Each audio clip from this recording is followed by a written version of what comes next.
मग बाबासाहेबांचं नाव आहे जो संविधानाला कारणीभूत आहे त्याला तुम्ही संपवायला निघालाय.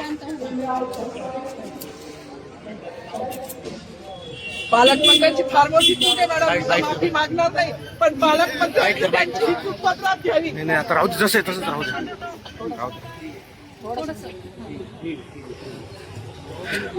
मला मीडियाशी घेणं नाही मॅडम, मला सस्पेंड केलं, मी वाळूचे गाड्या उपसील, मी माती काम करीन पण बाबासाहेबांची ओळख पुसून येणार नाही. मला सस्पेंड करायचं करू शकता मॅडम, बाबासाहेबाला संपवायचं काम करायचं नाही.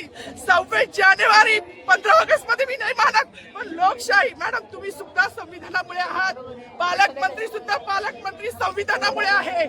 कोणताही जातीभेद नाही, सगळी समानता त्यांनी दिली आहे. आमच्या कानातूनच होते बाबासाहेबांचं नाव आता तरी भाषणात येईल, मग तरी भाषणात येईल.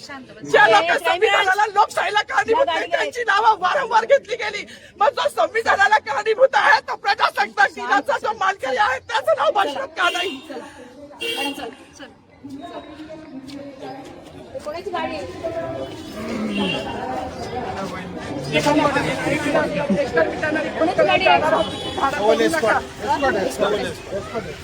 अरे माझी गाडी असेल ना रे, ट्रॅफिकची गाडी काढ रे. गाडी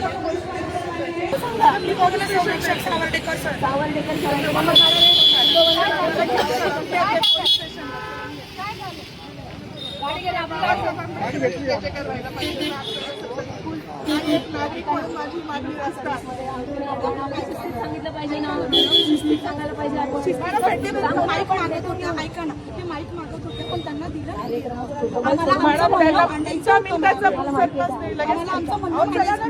ऐका ना, आज खाकी वर्दी असेल किंवा आपण वर्दीवर मतदान करू शकतो,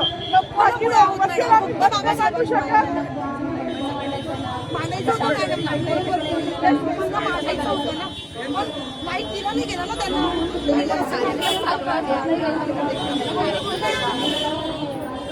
चला ना मॅडम, ती स्वतः येते मॅडम.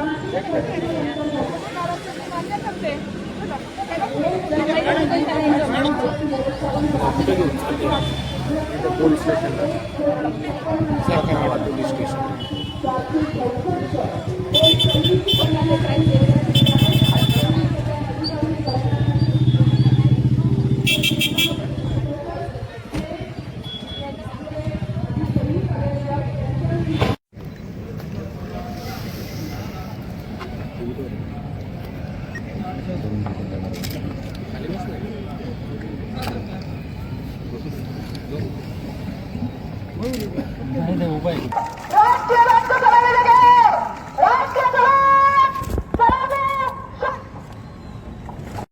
तर त्या ठिकाणी गोंधळ घातला होता नेमकं ऑर्डर राहिला असेल पण तसा काही माझा कुठलाही हेतू नव्हता, कुठलाही माझा तसा हेतू नव्हता आणि त्याच्यामध्ये फक्त मी घोषणा केली भारत माता की